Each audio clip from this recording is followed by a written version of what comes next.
Hi. Firstly, I'd like to apologise for not being able to attend in person, and to thank the conference organisers for very kindly allowing me to prepare this pre-recorded presentation.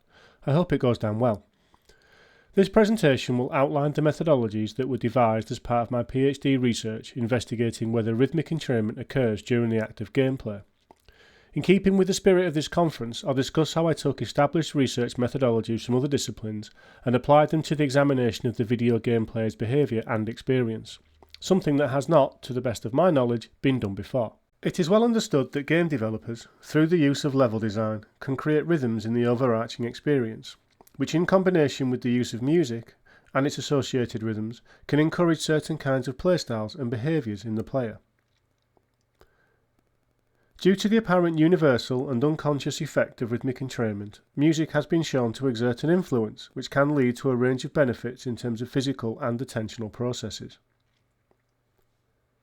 There is also the potential for negative impacts on the player experience should the seemingly ubiquitous process of rhythmic entrainment be inhibited or prevented due to conflicts between the rhythms of the level design and that of the accompanying music. The initial idea for my research came about while I was playing video games, because in my field that counts as serious work, and in particular the game Rayman Legends, which is a relatively simple yet fun platformer game.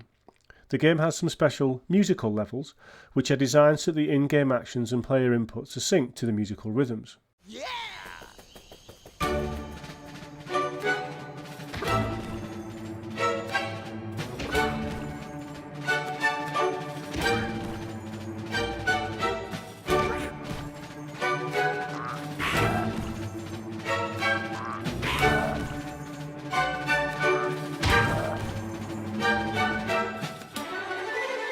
But while playing the normal levels, I felt that I was, at times, initiating actions so that they occurred at salient rhythmical points.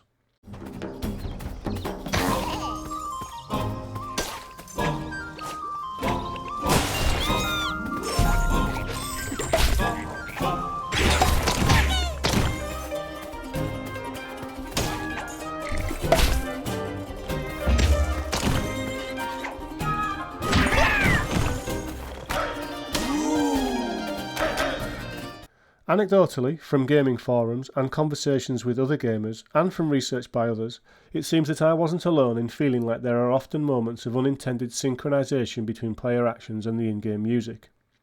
However, as far as I could tell, no one had investigated whether this synchronization actually occurred or whether it just felt like it did. It is one thing to have game developers talk about how they use rhythms in the design of their games, but I wanted to be able to show that players noticed these rhythms and that the success of their implementation could impact on the player experience. So I needed to collect and collate a wide range of players' opinions across as many games as possible.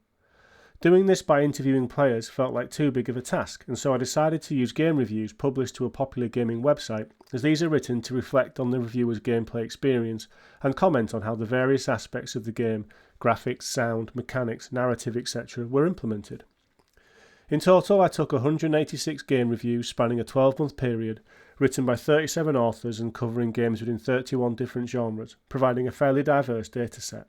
To analyse these reviews, I used a thematic analysis methodology, which involves an iterative process of reading, identification and development of themes, coding, and review of the data. Following an initial reading of each review, any potentially interesting and relevant sections that made mention of gaming rhythms were identified, and from these a set of main themes were developed: the rhythmic level, macro or micro, and the impact on the player experience, positive or negative. A macro rhythm was defined as relating to the overall pacing of the game, whereas a micro rhythm relates to specific events or actions. After having determined and finalised the themes, the reviews were analysed again, and the text was coding accordingly. Some examples of the results of this process are shown on screen. The coding methods used allowed for an analysis of the number of comments relating to macro and micro level rhythms, both positive and negative, across all reviews, or a specific subset, for example by genre. It also allows you to look for correlations between the distribution of the comments and things like the overall rating given by the reviewer, as shown here. While this investigation was designed to explore the link between gaming rhythms and the player experience, an interesting trend was found of reviewers using what might be classified as musical terms such as dance, rhythm, patterns and tempo, suggesting that there may be links between the act of gameplay and musical play, which opens up some possible avenues for future research. The next stage of my investigation revolved around exploring whether rhythmic entrainment occurs during the act of video gameplay in terms of the timing of player inputs and the rhythms of the in-game music. This part of my PhD process occurred during COVID, which meant that in-person experiments were not possible, and so I had to find an alternative and decided to analyse pre-existing footage of gameplay found online. I chose Rayman Legends for several reasons. It was the game that first inspired the research. It's a platformer, which the textual analysis identified as being the most sensitive to micro-level rhythms, and its gameplay is relatively simple, as are the sprite-based animations, which would make the identification of player actions easier. The consensus within the research community is that these kinds of playthrough videos can be classed as paratexts, and so can be used to understand the experience of playing a video game. Generally focused on documenting a player's experience rather than competitiveness or demonstrations of skill, they can be viewed as representing the typical player's experience. Player inputs had to be inferred, and so the footage was imported into a video editing software and skipped through frame by frame. At the point at which the player character animation changes to a new one, for example idling to movement, a marker was placed. Here's a short example of the footage after coding. You can see the markers in the bottom left corner.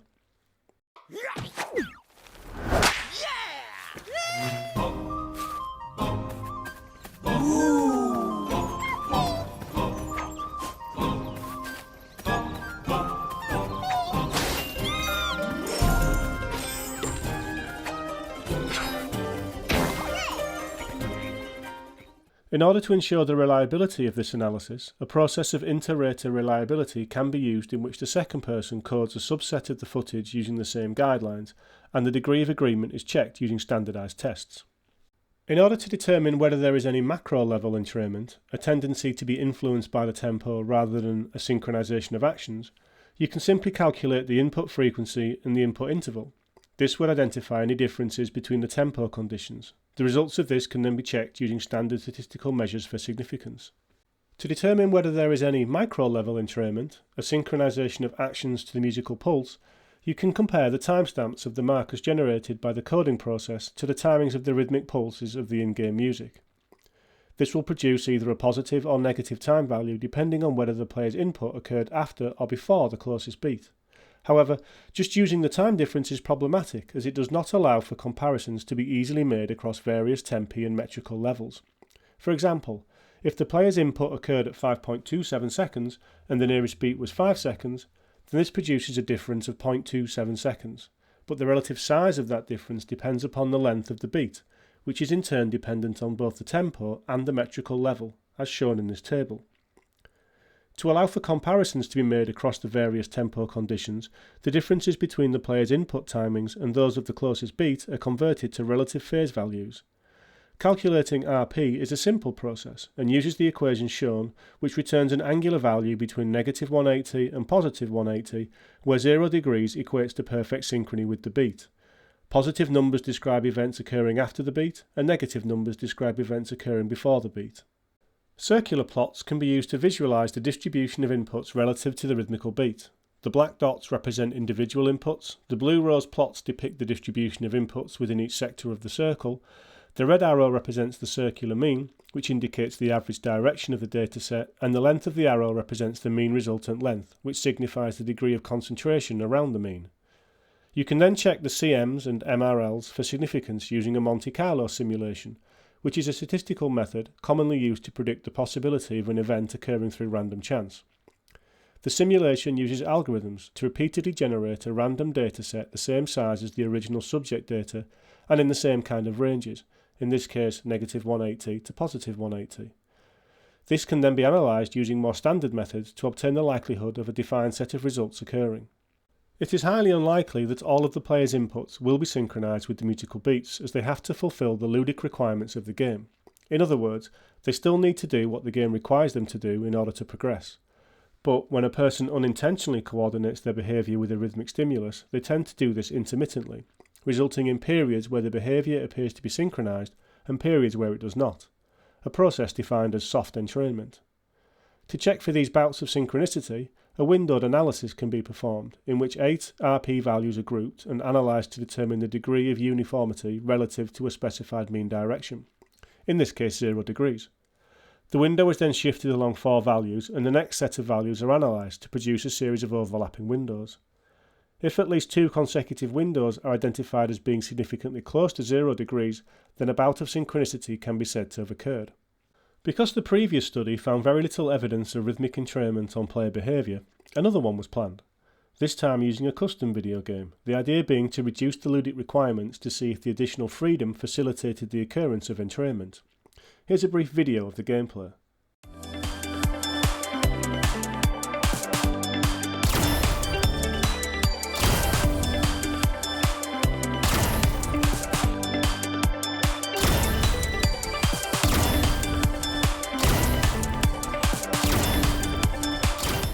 The game runs in a web browser using HTML5, which enabled testing to be done remotely so as to maximise participation numbers. There are 3 tempo conditions in which target blocks are spawned at regular intervals at random locations within the game space. The player has to move to the targets and shoot them in order to complete each condition. The order of the conditions is randomised for every participant. The game uses Google Analytics to collect time-stamped information from the game for every button press and in-game event. This approach of collecting real-time in-game data is a common approach in games testing, as it means that metrics can be obtained without disturbing the player. It is also common to combine this with some form of subjective survey-based data to gather context about the player's experience, and so the game also collects the responses to a series of Likert-style questions asking about the player's experience in relation to any impact from the in-game music. A series of short questions were also used to collect some relevant participation attributes, such as age and musical experience. The data gathered relating to the timing of player inputs was analysed in exactly the same way as the previous study, which we've already discussed. The subjective Likert-based responses were analysed using the typical method of comparing the scale's mean against a neutral response. The responses were also checked to see if there was any correlation with the objective timing-based data. The participant attributes were used to check for any effects on either the subjective responses or the objective data. Neither of the 2 gameplay studies found any real evidence for rhythmic entrainment at either a macro or micro level in relation to the player's actions. However, the custom video game study did find that players reported that they felt as though there was a difference in the speed of their actions and the gameplay across the 3 tempo conditions, and that they felt as though the musical rhythms were influencing the timing of their actions. Video games appear to be unique in that they contain activities that require skill, movement and timing, yet are accompanied by in-game music. This may mean that players have to override the innate human tendency for rhythmic entrainment in order to be successful in relation to the goals of the video game. Given the evidence from the literature that suggests rhythmic entrainment is unavoidable and unconscious, further research is needed to investigate the potential implications that might arise from players suppressing the response. Future studies might explore the degree to which players are able to suppress the tendency to rhythmically entrain, and whether there are any limitations or thresholds in terms of the degree of active involvement in the task at hand that impact this ability. Further work could also involve investigating the degree to which players' emotional response to the video game may be impacted by having to suppress rhythmic entrainment, and to what degree their performance might be affected as a result of cognitive loading.